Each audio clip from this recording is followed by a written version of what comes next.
I never really played soccer as a child, at least not in an organized way. I may have kicked the ball around a few times, and as a young college student, I played some one-on-one with one of my best college buddies. But that is about the extent of my soccer history. Hudson played organized soccer for a couple of years, so we have a soccer ball in the house. Lately, I've really started enjoying the way my lower body feels when I kick the ball, by focusing my attention on the connection through the hips and on the placement of the foot for angle of rotation on the ball. I've been able to really feel the coordination between my eyes and feet come alive. As a child, most of the sports I played were hand-eye coordination sports: baseball, basketball, football, and ping pong. While the legs were obviously used in all of those to run, jump, cut, and shift, they were rarely asked to perform precision-based movements in the same way soccer demands. And this is where we find the first mental enhancement. When we begin practicing a new style of movement, especially one that forces the upper or lower body and the eyes to work together in a new way, the brain is challenged to build new patterns. In a real sense, we are developing new skills inside the mind-body database. And once you begin to think about it that way, this concept becomes something much bigger than sport. Moving beyond athletics, we can find similar growth whenever we place ourselves in unfamiliar environments. Living in a new place, experiencing a new culture, learning a new skill, all of it forces the brain to take in new information. We can explore that new stimulus, or we can ignore it.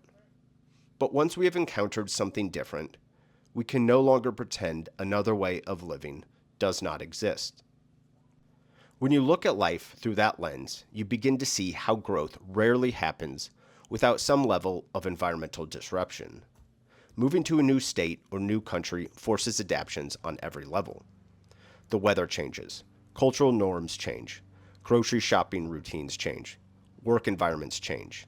Even the simplest daily habits begin to shift. The brain is immediately put to work, not only trying to function, but trying to find a way to thrive inside what is unfamiliar. A changing environment challenges us, but it also sharpens us. It forces the brain to pull from both hemispheres more effectively as a unit, taking in what is new while also finding a way to build structure around it.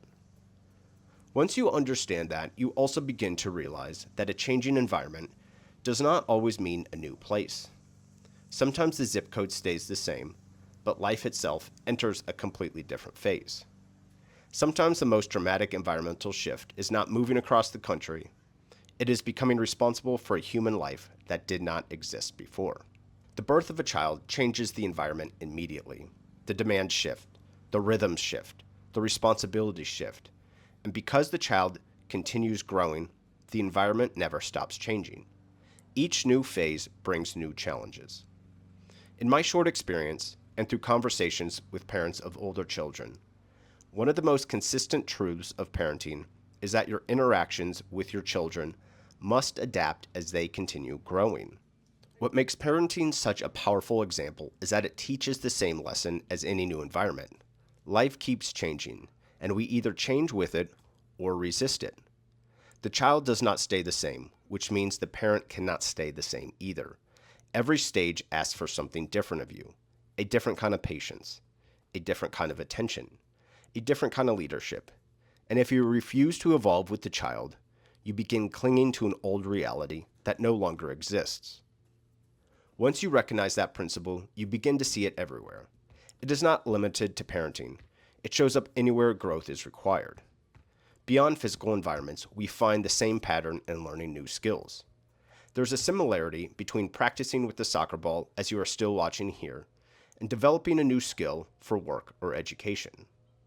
I'll use myself as an example. Learning how to edit videos felt overwhelming in the beginning. When I first opened Adobe Premiere Pro, it felt like an entirely new language was sitting in front of me.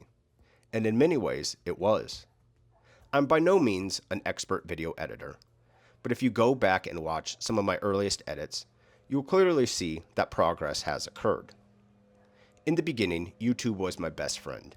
Anytime I got stuck, I searched for videos to help me resolve the issue. The more I learned, the more comfortable I became. And the more comfortable I became, the more I was able to refine my process and add new elements. That is when I began understanding that learning one difficult system does more than teach one specific subject. By learning video editing software, I also became more confident in my ability to learn other software programs, like QuickBooks Online. Financial tracking software and video editing software are completely different worlds, but that is the point. It is not about just learning a subject. It is about learning how to learn. Most people avoid the process, not because they are incapable, but because they fear feeling like a beginner. I feel blessed to have fallen in love with the process of new experiences and new learning.